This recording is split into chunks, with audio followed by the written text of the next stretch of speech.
네, 안녕하십니까 여러분, 알파즈입니다. 좋은 하루 보내셨을까요?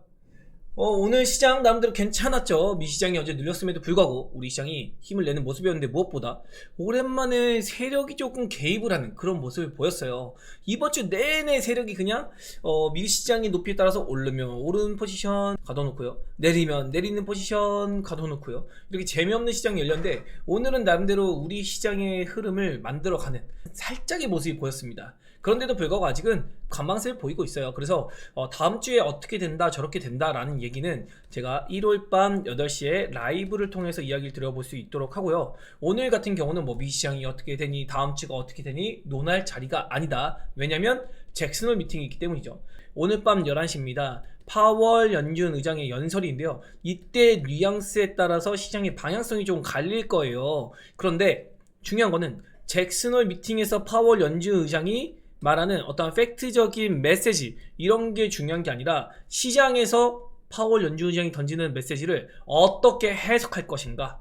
9월달에 금리 인하를 하는 것은 기정사실화가 되어 있거든요. 그럼 여기서 금리 인하에 대한 속도, 그리고 금리 인하를 하는 명분, 이런 거에 대한 설명을 이제 파월 연준 의장이 할 텐데, 이게 잘 해석되면은 선제적으로 연착륙을 위한 선제적 조치다, 아니면 경기를 부양하기 위한 어떤 긍정적인 효과를 낼 수 있다, 뭐 이렇게 할 수가 있는데, 자칫 잘못하면 이게 경기 침체의 우려감으로 들어갈 수 있습니다. 그래서 이거를 시장에서 어떻게 해석할지는 애매하다. 일단 오늘 미국 시장이 열려봐야 알 것 같다. 다만 선제적으로 어제 눌림에 대한 것들을 본다고 하면은 이게 파월 연준 의장한테 메시지를 던지는 것 같아요, 시장에서.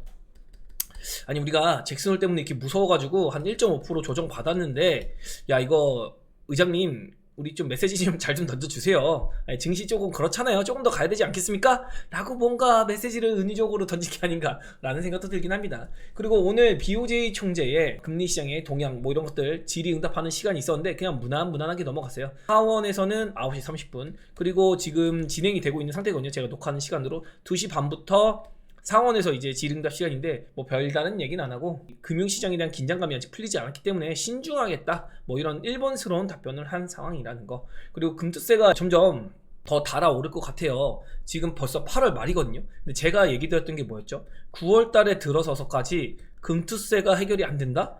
야, 이거는 좀 우려감이 돋보아질 수가 있다.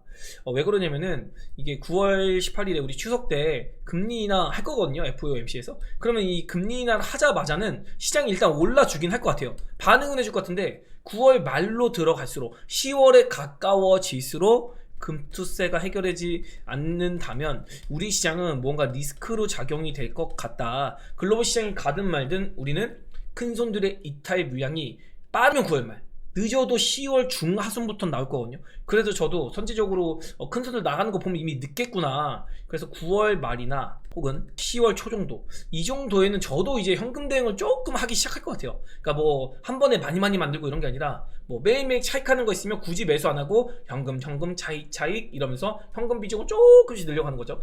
그리고 이미 수익 나는 종목이 있으면 수익 나는 종목에서도 뭐 하루에 일정 부분, 뭐 예를 들어서 11월 초까지는 일단 다 넘겨야 되니까 10월달 거래일수를 계산해서, 야, 이 정도 현금 만드는 비중을 하루에 뭐 1%씩 비중 현금을 계속 만들어 가야지 라는 생각으로 뭔가 대응을 할 것 같거든요. 그래서 여러분도 어떤 이런 플랜을 짜놓으면은 금투세에 대한 리스크 이런 것도 우리가 관리를 할 수 있을 것이다.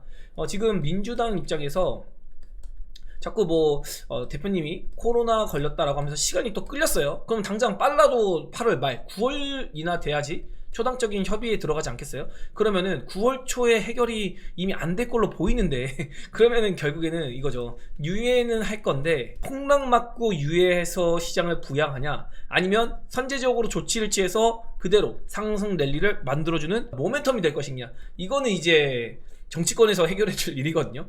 근데 이게 어제도 얘기했지만 금투세 폐지는 대선을 위해서 카드를 남겨놓을 거예요. 한쪽에서는 폐지, 한쪽에서는 시행을 얘기하고 있기 때문에 타협점을 찾아야 되는데, 타협점은 결국엔 유예 혹은 엄청난 완화, 이 정도로 봐야 되는데, 완화까지로 가려고 하면은 지금 폐지를 주장하는 입장에서 이거 납득하기 쉽지 않거든요. 어차피 완화해봤자 점점 쪼여와요, 결국에. 그래서 이거 완화는 유예를 더 유리한 고지로 끌고 가기 위한, 우리가 뭔가 너네한테 혜택을 주는 거라고 하기 위한 제스처가 이제 금투세 완화를 한번 시도해 보겠다, 뭐 이런 메시지를 던지는 것도 있거든요. 뭐 정치권의 이제 셈법은 제가 다 알 수는 없는데, 기어이 이제 완화를 하더라도 현재 기준을 잡아놓은 금투세에 대한 시행을 앞두고 손질을 해야 되거든요. 그리고 폐지도 어쨌든 손질을 해야 되는 상황이잖아요. 그런데 이거를 가장 간략하게, 남은 시간이 얼마 없기 때문에 가장 간략하게 이룰 수 있는 건 유예를 만들어 놓고 그 다음에 우리 다시 한번 이거 합의점을 찾아보자, 이렇게 대응할 수 있다는 거죠. 그래서 끝에 머리 가서는 그냥 유예를 할 건데, 이게 진짜 증시 폭락 만들고 할지 그냥 할지 그거는 모르겠다. 근데 지금 하는 폼으로 보면은 우리 증시가 올해 내내 못 가고 있거든요. 오늘 체크해봤더니 코스닥이 연간 수익률이 지금 마이너스 11%, 우리가 종합지수에 투자했으면 코스닥은 연간 마이너스 11%입니다. 진짜 미친 거거든요. 그러니까 금투세가 나온다고 해서 우리 시장이, 글로벌 증시가 금리 인하해서 뭐 유동성 공급해서 올라가니 많이, 그건 남의 나라 얘기고, 오히려 우리나라 자금이 이탈해서 다른 나라의 글로벌 증시의 부양을 돋궈줄 수가 있는 그런 효과까지도 생길 수 있는 거죠. 정책 기조가 통화정책으로 넘어가서 금리 인하해가지고 시장 부양안에 만에 막 이러고 있어서 자금들이 막 몰리고 있는데 우리 증시에 돈이 안 들어와. 오히려 이탈하는 거죠. 개인 투자 자금이. 미국인은 이미 지금 이탈하고 있거든요. 지금 이미 이탈하고 있는데 이게 점점 노골적이고 가속화가 된다는 거죠. 그래서 이거 상당히 지금 큰 문제라서, 제가 생각한 걸로는 그래도 8월 달에는 어느 정도 실랑이 정도 버리는 시즌까지는 와야 된다. 근데 지금 실랑이조차 없잖아요. 그러니까 이거는 시간이 굉장히 촉박한 상황이 있다. 그래서 우려감이 되면서 증시 폭락을 한번 이끌 수 있기 때문에 9월 10월에 만약에 금투세에 대한 어떤 가이드가 안 나온다라고 하면은 요거는 우리가 리스크 관리를 분명히 해줄 필요는 있을 것이다. 일단 이건 근데 너무 먼 얘기고, 우선 다음 주에 대응부터 우리가 천천히 만들어 가보시도록 하시죠. 자, 오늘 시장 보면요, 보합이에요. 약보합 마감했고 강보합 마감했는데 재밌죠? 1040개 하락이고요 450개 하락입니다. 오늘도 1500개 하락이었어요. 어제가 1860개 하락이었거든요. 시장 빠졌는데. 그러니까 지금 하락 종목으로 따지면은 개별주는 진짜 재미없었구나. 그리고 외국인의 매수가 들어왔지만 오로지 기타 서비스, 자 알테오젠이나 제약바이오 쪽으로 힘이 좀 받는 모습이었어요. 특히나 유한양이나 오스코트 이런 종목들 어제 야 이거는 반등해야 되는 거 아니에요? 라고 얘기 드렸는데 오늘 반등 나왔네요. 애초에 FDA 삼상이라는 거는 이거 진짜 어려운 일이에요. 진짜 대단한 일을 해낸 건데, 그거에 대한 이제 셈법, 그러니까 계산 셈법이 이제 좀 복잡했나 보죠. 그리고 초급등이 되면은 기관과 외국인이 붙을 때 개인들도 같이 붙어요. 이슈가 붙으니까. 그래서 한 번은 일단 프로그램으로 내려쳐놓고, 그리고 겁을 한번 준 겁니다. 머뭇머뭇거리게 만들고 물량도 뺐고. 그리고 외국인과 세력이 원하던 거는 이 FDA 삼상으로 인해서 초급등을 원했다기보다는 꾸준한 우상향. 제가 이런 말 들었잖아요. 이제 오스코텍이나 유한양행을 바이오로 봐야 할지 실적주로 봐야 할지, 이거는 우리가 지켜봐야 될 문제다. 그런데 지금의 움직임으로 보면은 바이오로 보기보다는, 이제 바이오는 기대감이니까 기대감의 요소보다는 실적주로 봐야 되는구나. 제가 오스코텍을 실적주로 본다고 하면은 장기적으로 그래도 7만원 8만원 가도 전 이상하다고 생각 안 해요. 왜냐면 그만큼 마일스톤도 받고 또 이제 로열티도 받을 거거든요. 물론 미국의 제네스코엔에게도 뭐 뿌려주고 뭐하고 해서 쪼개지긴 하는데 그래도 돈 많이 법니다.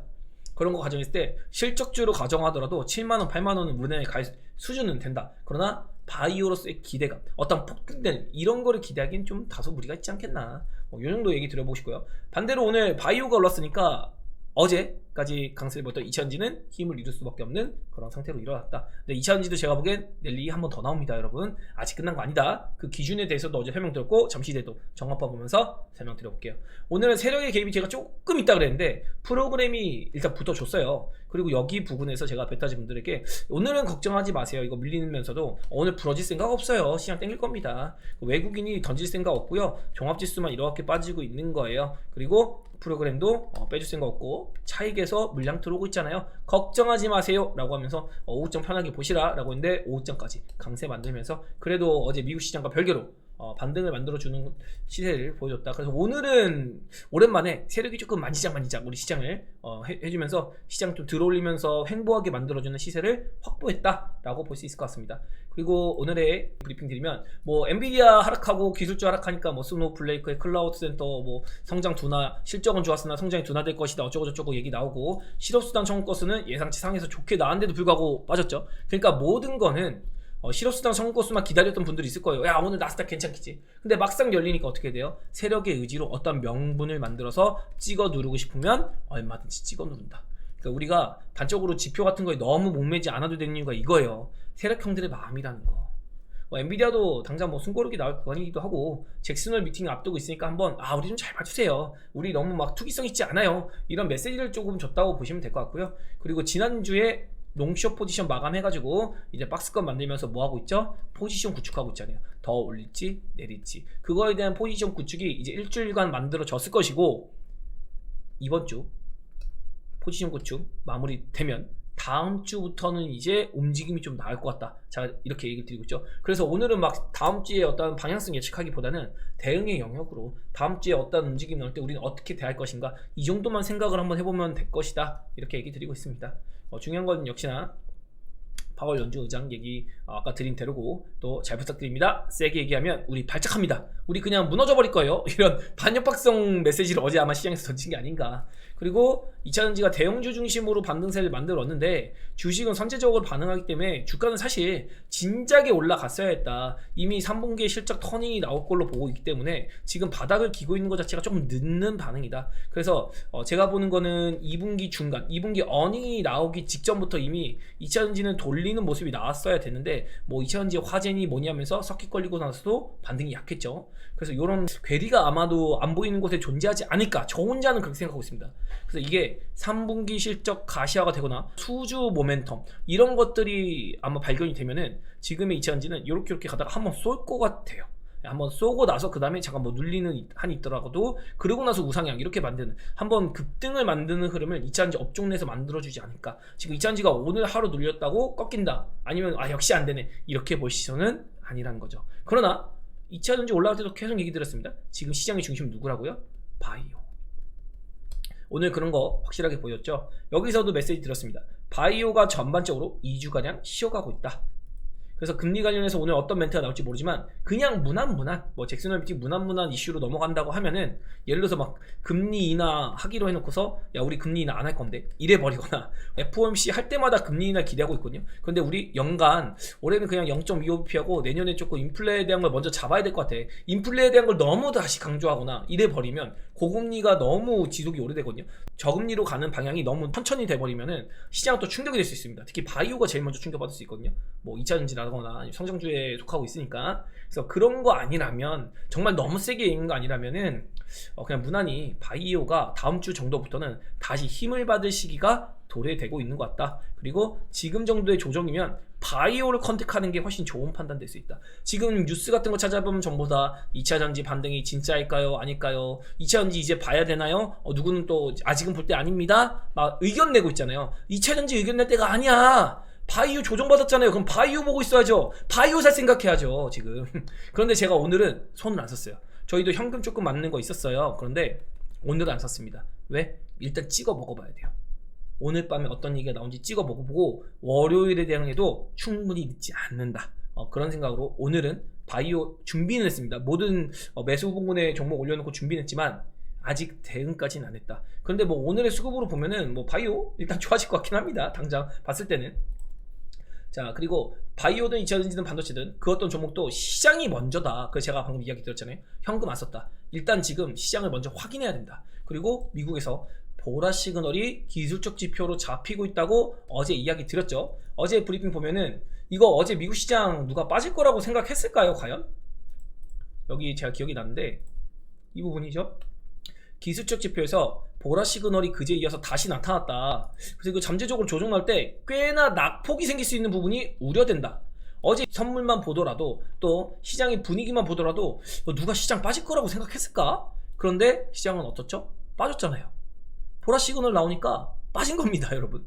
빠진 거예요. 그리고 반등하는 중에 나오는 이 파랑 시그널, 특히 파랑 배경에서 지금 파란 시그널이 나왔잖아요. 여기선 이미 거의 다 떨어진 상태에서 나왔는데 이렇게 상단 부분에서 요런 데서 나오면 이거 좀 더 추세를 만들면서 빠질 수가 있거든요. 그래서 요거 제가 보기 좀 거슬립니다. 오늘 다만 잭슨홀 미팅에 따라서 한번 우격다짐으로 올라가면서 방향을 바꿀 수도 있지만 걸리적거려요.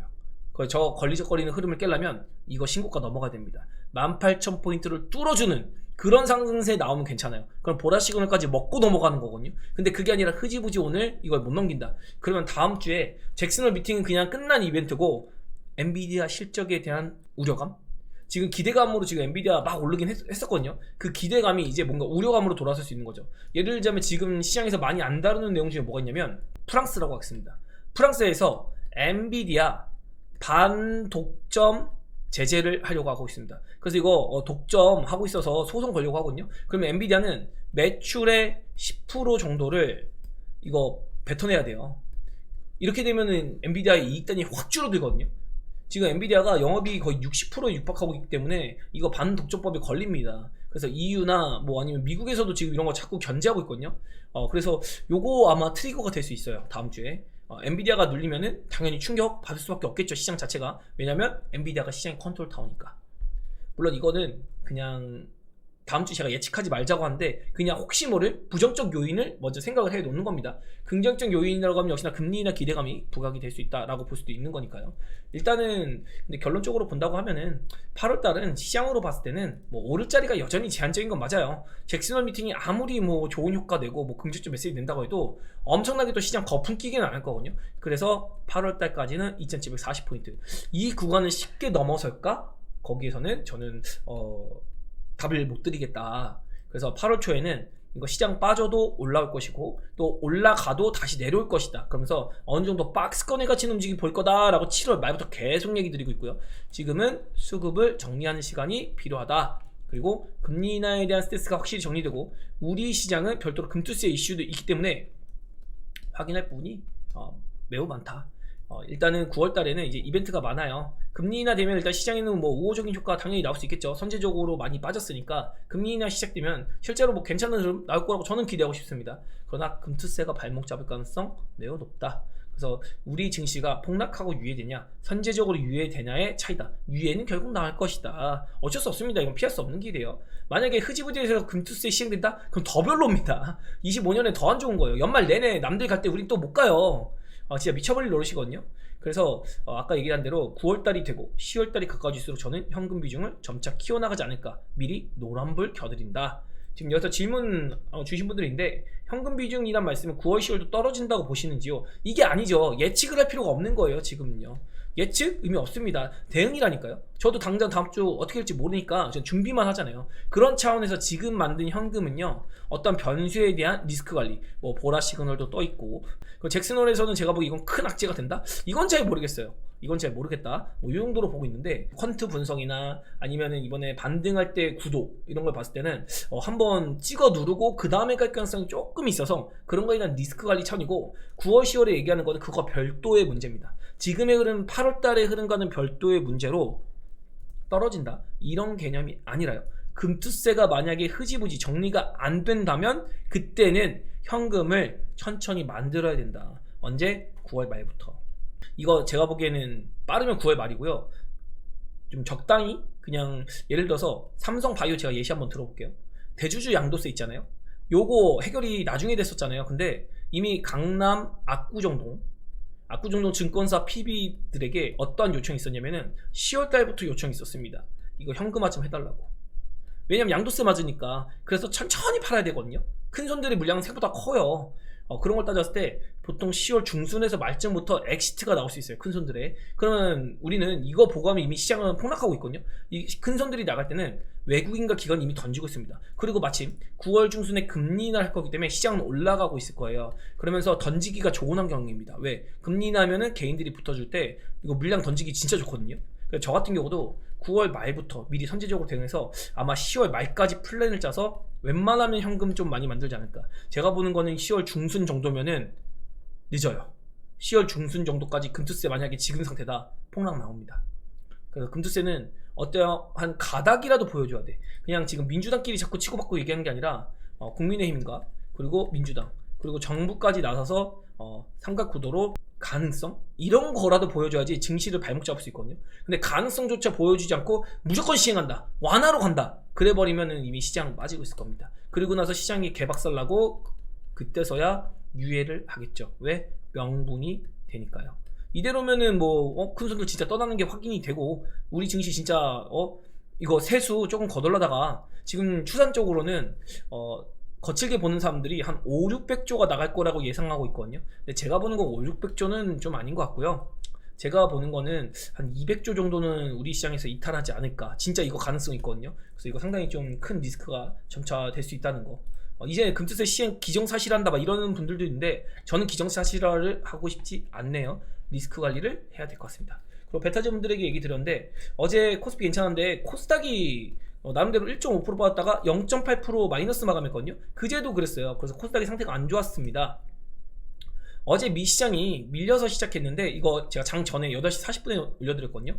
일부 선반영에 대한 부분을 생각 안 할 수가 없다. 그래서 오늘 코스닥이 밀려서 시작해도 더 추가적인 눌림 너무 의식하지 말라. 일단 반등에 대한 가능성을 제가 이야기를 별도로 한번 드려봤고요. 그리고 현재 주도종 우리 많이 가지고 있을 텐데 이거 분명히 2차전지 올라간다고 바이오 팔아서 2차전지 사고 바이오 올라간다고 2차전지 팔아서 바이오 사고 이렇게 밸런스가 좀 꼬이신 분들이 있을 텐데 이거 밸런스 잘 맞췄으면 좋겠다. 제가 보는 이상적인 밸런스는 그래도 바이오가 50% 정도는 포트폴리오에 구축이 되어 있어야 된다. 그리고 나서 이제 2차전지도 한 30% 최소. 그래서 여기서 이제 플러스 마이너스는 이제 각자 개별의 역량이고 뭐 여기서 20% 비중은 이제 각자 좀 취향에 맞게 조율이 될 수 있겠죠. 개별주도 할 수 있는 거고요. 이 정도로 좀 세팅이 돼야 될 것 같고 그래서 그런 얘기 한번 드려봤고 오늘은 파월의 멘트가 중요한 게 아니라 시장의 해석이 중요한 거다. 그리고 이런 거 있었어요. 2018년 2월 달이거든요. 이때 파월 연주장의 금리 관련한 연설이 있었어요. 이거는 무난히 넘어가서 이제 시장이 그냥 잘 올라가고 있었습니다. 그런데 갑자기 트럼프 대통령이 나와가지고 저 그때 실시간 보고 있었거든요. 갑자기 스틸 어쩌고 저쩌고 텍사스 어쩌고 저쩌고 하더니 철강가스 먹여버리겠다. 그러면서 차이나 때려버리겠다 이런 말 나오면서 시장이 갑자기 개폭락했거든요. 그런 걸 봤을 때 이 잭슨홀 미팅 뒤에 가뜩이 어떤 돌발 악재도 나올 수 있다는 거. 왜 자꾸 악재 얘기만 해요 악재 얘기만 해요 그럴 수 있는데 그런 생각을 할 수밖에 없는 게 컨트에서 얘기를 하고 있어요. 이거 박스권 이렇게 만들고 있잖아요. 그리고 나서 질질질 빠지는 모습 나오거든요. 근데 이게 시간이 좀 걸렸는데 지금 보는 건 제가 얘기 드린 대로 그냥 이 정도 그냥 무난하게 2540에서 2580 여기까지 빠질 가능성. 빠질 거면 여기까지 빠지고 안 빠질 거면은 그냥 22선 딛고 그냥 튀어버려야 돼요. 아니면 여기서 도망가거나 이게 세 가지잖아요. 근데 지금 보는 거는 이렇게 그냥 빠질 거면은 어설프게 빠지고 도망간다 이런 흐름은 안 나올 것 같고 여기서 오늘 바로 잭슨홀 미팅 뭐 결과 보고서 다음 주에 월요일에 바로 도망가는 V 반등 흐름 이런 식으로 V 반등 흐름 나오던지 아니면은 진짜 2580까지 질질질질질 새는 모습 이렇게 질질질질 요런 거 나오고 나서 이제 한 다음 주 괴롭힘 당하고 9월 초까지 그리고 나서 추석 앞두고 금리나 기대감으로 이제 본격적인 상승 랠리를 펼치는 이런 모습이 나오지 않을까라고 생각은 짐작하고 있습니다. 근데 뭐 사실 2004년 말고도 제가 지금 비교하는 곳이 2011년 그리고 2019년 여기랑도 많이 비교하고 있거든요. 그런 걸 봤을 때 이번에 과연 V 반등이 나올까? 굳이 여기서 또 V 반등이 쭉쭉쭉 나온다고 하면은 2016년에 약간 좀 비슷한 차트 모양을 우리가 찾아볼 수 있거든요. 그래서 제가 이거 예전에도 한번 보여드린 적이 있는데 2016년에도 이렇게 급락 나오고 복구하고 급락 나오고 복구하고 이때가 마침 대선이 있었습니다. 이때가 이제 트럼프 대선 때문에 변동성 생긴 거거든요. 그리고 이럴 때는 뭐 브렉시트 그리고 이럴 때는 이제 중국의 지준율 인하 막 이런 거 환율 조작 막 이런 거 그래서 이렇게 빠졌다가 V 반등 이거 전부 다 막 10% 20%씩 빠진 겁니다. 빠졌다가 V 반등 빠졌다가 V 반등 빠졌다가 V 반등 이거 하다가 결국 질질질질 새는 이런 모습 나오면서 그리고 나서나 이제 슈퍼사이클 나오면서 코스닥은 바이오 슈퍼사이클 P는 반도체 슈퍼사이클 이런 거 나오면서 올렸거든요. 그래서 어떤 흐름이 나올지 컨트롤 좀 여러 가지 찾아보고 있는데 지금 가장 유력한 게 이 2004년에 차트의 흐름을 대입할 수 있기 때문에 제가 이런 얘기 많이 드리는데 이거 그냥 재미로는 보지만 그래도 많이 잘 맞아 떨어집니다. 잘 맞아 떨어져가지고 우리가 저거를 마냥 무시할 건 아니다 이렇게 좀 얘기 들어보고 싶고 그리고 코스닥 같은 경우도 이제 차트 분석을 한번 해봐야겠죠. 뭐 별다른 거 없고 지금 코스닥은 좀 억울한 상황이에요. 오늘도 21선 안착을 못 시켰거든요. 그래서 올라왔다가 이렇게 눌렸는데 뭐 예를 들자면 코스피는 조금 행보를 더 이어간다고 해도 코스닥은 성장주 위주니까 금리 인하에 대한 기대감으로 쭉 한번 땡길 수 있죠. 특히나 이 첫 상승이 나올 때는 바이오가 초강세를 보인 흐름을 보였습니다. 2차전지보다는요. 그래서 요번에 올라갈 때 다시 한번 바이오가 시장을 이끌면서 조정을 해볼 수 있고 아직 200일선 밑에도 있기 때문에 코스닥은 진짜 너무 못 갔다. 너무 못 갔기 때문에 올라줘도 전혀 이상하지 않다. 그리고 최근에 제약바이오가 조금 밀리는 모습을 보였죠. 그래서 오늘 전간판을 한번 본다고 하면은 딱 갈리죠. 모든 업종 재미없었고 딱 바이오만 강했구나. 그 중에서도 눈에 띄는 거 유한양의 오스코테. 이거 어제 반등 나왔어야 했는데 어제까지 시간 한번 끌고 이틀 뒤에 나오는 것도 참 재밌습니다. 그리고 폐진환 치료제니까 보로노이랑 GI 이노베이션도 한번 부각이 됐었겠죠. 그래서 좋은 시세, 브릿지 바이오까지 좋은 시세 보였고, 오늘 플랫폼 바이오가 아침부터 좋은 모습 보였거든요. 그래서 플랫폼 바이오도 오늘 힘을 냈고, 알테오젠이 아까 10%까지 올랐었다가 지금 9% 마감했는데, 알테오젠도 뭐 자기 가치 찾으러 간다고 하면은 또 이쪽에서 오늘 거의 1000억어치 프로그램 매수가 들어가고 외국인의 매수가 붙었기 때문에 당연히 시장에 돈을 다 빨아먹었다. 종합지수가 거의 강보합 0.02% 마감했기 때문에 이 시총 2위에 해당되는 알테오젠이 10% 정도 오르면 당연한 거라는 거. 에코프로 BM이 한번 내려오면은 바로 시총 1위가 이제 바뀌는, 알테오젠이 드디어 시총 1위를 한번 도전해볼 수 있는 판짜기가 만들었다. 그리고 HLB도 시총 3위이기 때문에 야, 이거 4%대 올랐으니까 당연히 시장에 영향력을 보여준 거고, 또 오늘 유한양의 오스코텍이 올라가면 이거 키워드가 뭐죠? FDA 임상 3상, 그리고 가시성, 상업화, 이런 키워드가 꽂혀질 수 있거든요. 그런 것 따라서 뭐 한올 바이오파마도 한번 오늘 올라봐 줬고요. 그리고 퓨처캠도 이제 낙폭과대했다는 반등 요 정도 났고, 오늘 비만 치료제 쪽 강세 보였거든요. 이런 거 있었고, 그리고 DXVX가 오늘 상한가로 다시 한번 비만 치료제 관심 보여줬고, ENCL이라는 종목이 와 정말 대단하네요. 이거 최근에 M83 요런 것들 신규 상장하면서 굉장히 뜨거운 감자였거든요. 어제 또 바이오 하나 있었는데 제가 기억이 안 나는데, 아무튼 그런 것도 그렇고 아침에는 막 200%까지 갔다가 이게 결국 투기를 조장하는 거거든요. 진짜 이런 게 예전에 SK 아이테크놀로지, SK 바이오팜, 특히 SK그룹주가 이런 거 많이 했었는데 이런 거 진짜 별로거든요. 그래서 이런 거 좀 어떻게 좀 제재를 못하나 이런 생각이 좀 듭니다. SK 이터닉스, 뭐 현대 마린 솔루션 막 이런 거 다 똑같죠. 현대 힘스 이런 거. 이런 거 우리나라의 고질병은 역시나 기업 쪼개기 같다. 뭐 LG 엔솔도 그렇고요. 지금 또 SK온 같은 경우도 SK 이노베이션에서 떨어져 나와가지고 무적분 할 텐데, 진짜 이런 걸 좀 막아주는 게 선진국으로 가고 우리 증시가 건강해지는 길이 아닐까, 뭐 좀 그런 생각이 들고, 그리고 2차전지 관련해서는 제가 딱 기준을 잡아 드렸습니다. 어제 셀이 올라가는 거 보고서 이제 셀이 올라갔으니까 이번에는 소재 제장주들이 한번 올라가야 된다. 얘네가 올라가기 전까지는 2차 전지의 1차 파동이 끝난 게 아니다 라고 얘기 들었습니다. 그래서 오늘 셀 조금 빠졌는데 얘네 아마 추가 상승 나올 거예요. 그리고 기어이 마지막쯤에 이쪽에서 불꽃쇼 한번 해줄 겁니다. 그래서 양극재, 음극재는 빠지면 여러분이 조금 사봐도 되는 그런 구간이라는 거, 전혀 쫄짜리 아닙니다. 그리고 전고체 배터리도 이제 이슈 빠지면서 조금 밀렸는데 얘네도 제가 보기에는 돌려서 다시 한번 가줄 것 같아요. 그래서 2차전지도 그냥 순환매 장이다 이렇게 보시면 되고, 오늘 잭슨홀 미팅 결과에 따라서 전반적인 반등세 나오겠지만 일단 제일 유리한 거는 바이오가 유리한 게 맞습니다. 나름대로 2주가량 쉬었어요. 그래서 바이오 랠리 한번 기다려 봐야 되고, 그리고 그 와중에 만약에 우리가 챙길 게 있으면 그 다음에 뭐죠? 가격이 좋아지는 2차 전지를 재차 매수해 볼 수 있는 것이다 라고 볼 수 있습니다. 얼마 전에 2차 전지 올라갈 때 그때는 2차 전지 한번 우리가 준비합시다 라고 했는데, 어제 장중부터 제가 무슨 얘기 드리냐면은 바이오 준비했습니다. 바이오 준비하고 있는 상태고, 지금 바이오 비중이 여전히 많아야 되고, 오늘 같은 경우는 계좌가 늘어나는 게 맞는 날입니다. 왜? 우리는 바이오가 많으니까요. 그래서 그런 식으로 여러분이 세팅하시면 크게 무리 없을 거고, 개별주 같은 경우는 오늘 거래가 거의 없었어요. 거의 그냥 동시효과 상태로 하루를 지냈거든요. 뭐 시가 만들어 놓고, 반도체도 그나마 마지막에 조금 올라온 정도지 장중에는 진짜 험악했습니다. 그리고 원전이 조금 움직인 정도고, 해리스가 대선 수락하면서 해리스 트레이드, 해리스 관련주도 뭐 오상 헬스케어 이런 종목도 잠깐 튀어줬는데, 뭐 이런 신재생 에너지 실제로 수혜가 되는 종목들은 별로 움직임이 없었다는 거. 그리고 2차전지 관련해서 제가 한번 종목들 간략하게 보여드리고 싶은데요. 제가 평소에 이런 차트를 쓰는데 요거 말고 수급으로 한번 볼게요. 수급을 보면은 에코프로 같은 경우도 요거 일단 극단적이긴 한데 여기서 블록딜 나와가지고, 근데 어쨌든 외국인이 열심히 모아가고 있고, 기관도 최근에 열심히 모아가고 있거든요. 이 빨간색이 기관이고요, 파란색이 외국인이고, 초록색이 개인입니다. 그리고 에코프로 BM을 한번 볼까요? 에코프로 BM을 보더라도 어떤가요? 외국인이 지난 23년 12월 지금 거의 8, 9개월째 순 매수로 대응하고 있습니다. 주가는 질질질 빠지지만 외국인은 매수로 모아가고 있는 거예요. 그리고 기관도 모아가고 있잖아요. 지금 매도세가 나오는 건 결과적으로 개인이 던지고 있다. 이거 만약에 주가 올라가면은 결국에는 개인이 더 팔아제낄 거예요. 왜? 지금 2차전지 질렸거든요. 그리고 화재 사건으로 지금 거의 2차전지 포비하거든요. 신뢰가 없어요. 사람들이 중고차값도 못 받고 전기차 되겠니?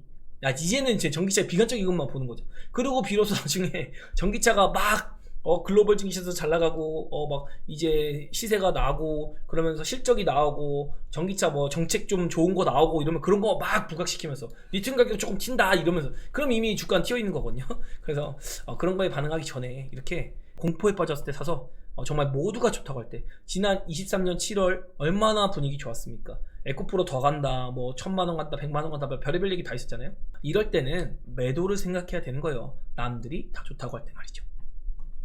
그리고 포스코 그룹주 보면 좀 더 명확한데, 일단 LG 그룹주, LG화학 같은 경우도 외국인의 매도세로 좀 약세를 보였는데, 여기 보면은 이제 외국인의 매도세가 멈추고 기관은 애초에 잡고 있었거든요. 기관은 애초에 포기를 안 하고 있는 상태였다. 그리고 LG 에너지솔루션도 외국인이 돌아온 상태고요. 기관도 슬슬 이제 어떻죠? 기관의 매도가 제일 압박이 있었는데 요거 멈추고 돌리기 시작했습니다. 그 개인이 이제 던질 모양을 만들고 있죠. 삼성 SDI 볼까요? 삼성 SDI가 이렇게 딱 보면은 개인이 열심히 샀습니다. 그러면서 주가가 이렇게 밀렸는데 아직은 외국인이 돌아오진 않았지만 기관이 돌리기 시작했어요. 뭐 삼성 SDI가 저는 엄청나게 괜찮다고 생각하는데 생각보다 매력을 많이 못 느끼고 있는 정도 같다. 일단 지금 봐서는.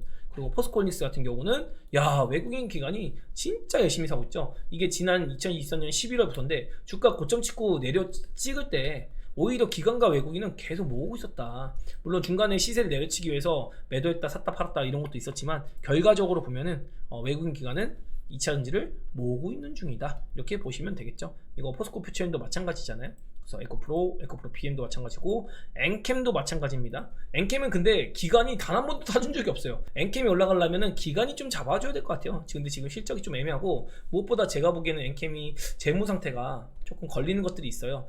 가을에 이거 보호해서 물리는 거 한 40만 주 되거든요. 물량 꽤 됩니다. 40만 주 물량 풀리는 거 있고, 그리고 12도 그렇고요. 이런저런 거 해결을 좀 해야 되고, 무엇보다 이거랑 별개로 자금 조달이 조금 필요한 것 같습니다.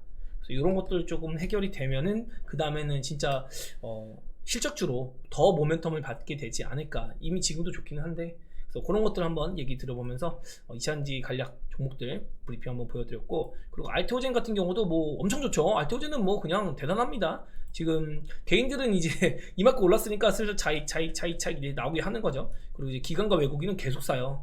제가 보기에도 알테오젠은 더 갈 룸이 있습니다.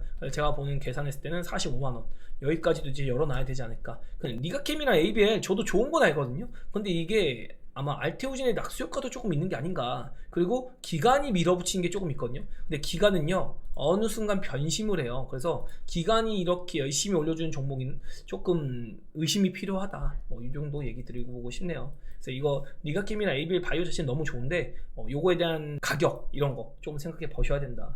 그 워런 버핏의 4가지 투자 원칙에 대해서 제가 우리 베타즈 분들께 많이 설명드렸는데, 첫 번째는 투자자 자체가 이해를 할 수 있는 기업이어야 됩니다. 그러니까 뭐 바이오를 한다고 하면 내가 이 기업을 이해를 어느 정도 할 수 있는지, 어떠한 사업을 하는지, 그리고 어떤 구조인지, 뭐 이런 것들, 뭐 약이 되면 임상이 어떻게 되고, 막 이런 어떤 이해를 할 때 편한 그런 종목 해야 되거든요.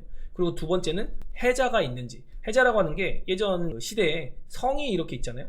성이 이렇게 있으면은 이게 문이 이렇게 있죠. 이게 나무 문으로 이렇게 들락날락 하잖아요. 유럽 시대. 그럼 이제 이 주위에 이렇게 땅을 파가지고 물을 이제 심어놓습니다. 그러면 이제 병사들이 여기로 못 쳐들어오잖아요. 이렇게 웅덩이를 파놔가지고 막아놓은 부분, 여기를 해자라고 합니다. 이게 가두리를 쳐놓은 거예요. 그래서 뭐 아이폰이라던가 아니면은 뭐 갤럭시, 지금 스마트폰 하면 갤럭시 아니면 아이폰이잖아요. 이렇게 이 친구들끼리만 싸울 수 있는, 우리밖에 못해. 누군가 지금 예를 들어서 뭐 LG에서 폰 만든다고 되나요? 안 될 거 아니에요. 얘네가 이미 깔아놓은 그런 컴퓨터가 있으니까. 그래서 그런 거를 이제 확보하고 있는 기업인지, 그리고 세 번째가 뭐죠? 올바른 경영진인지, 경영진이 괜찮아야 된다, 뭐 이런 게 있는 거고. 그리고 네 번째로 본다고 하면은 가격이 좋아야 되거든요. 근데 저는 알테오젠, 그리고 리가캠, 뭐 ABL, 뭐 굳이 따진다고 하면 알테오젠 같은 경우는 네 가지 다 괜찮다고 생각해요. 근데 신규 매수로는 가격에서 밀리는 겁니다. 애초에 제가 4만원, 5만원 이럴 때도 알테오젠 계속 좋다 그러면서 막 고점도 잡아드리고 저점도 잡아드리고 막 이런 거 많이 했거든요. 근데 지금 안 하잖아요. 왜? 가격적으로 제가 신규 매수에 대한 접근을 안 할 생각이니까. 리가캠 바이오도 마찬가지고 ABL 마찬가지예요. 가격적으로 지금 수익률이 난다고 해도 얼마큼 챙길 수 있을까, 이런 생각도 우리가 한번 해봐야 된다는 거죠. 항상 어떤 주식을 매수할 때는 내가 얼마큼 이 종목에서 수익률을 챙길 수 있을 것인가. 저 같은 경우는 가장 쉬운 논리로 이제 VS 해놓고 여기다가 2차 전지를 적어 놓거든요. 그래 놓고 제가 사고 싶은 종목을 이렇게 적어봐요. 근데 내가 과연 A라는 종목, B라는 종목, C라는 종목인데 요거 매수해서 2차 전지에 대한 수익률을 이길 수 있을까? 이런 생각 되게 많이 하거든요. 여러분도 뭐 2차 전지뿐만 아니라 어떤 사람들은 바이오로 볼 수 있잖아요. 제가 뭐 반도체를 A, B 종목을 사려고 하는데 내가 과연 반도체 A, B를 매수를 해가지고 이 바이오보다 좋은 수익률을 낼 수 있을까? 이런 고민을 하면 어떤 매수에 대한 포인트가 딱 생각이 나거든요. 그래서 그런 것들도 여러분이 기준을 만들어서 대응을 하신다면 조금 더 포트폴리오를 냉정하고 객관적으로 운용할 수 있지 않을까, 이런 얘기까지. 오늘은 약간 이런 매매법 이런 것들 좀 설명 많이 드리고 싶었어요. 왜냐면 뭐 다음 주에 대한 대응 전략이냐 방향은 오늘 밤에 보고 일요일날 세워도 되니까 이런 얘기들까지 한번 들어보면서 저는 여기서 마무리 짓고 일요일 밤에 만나서 여러분과 또 소통하는 시간 가져볼 수 있도록 하겠습니다. 네, 여기까지 할게요. 안녕.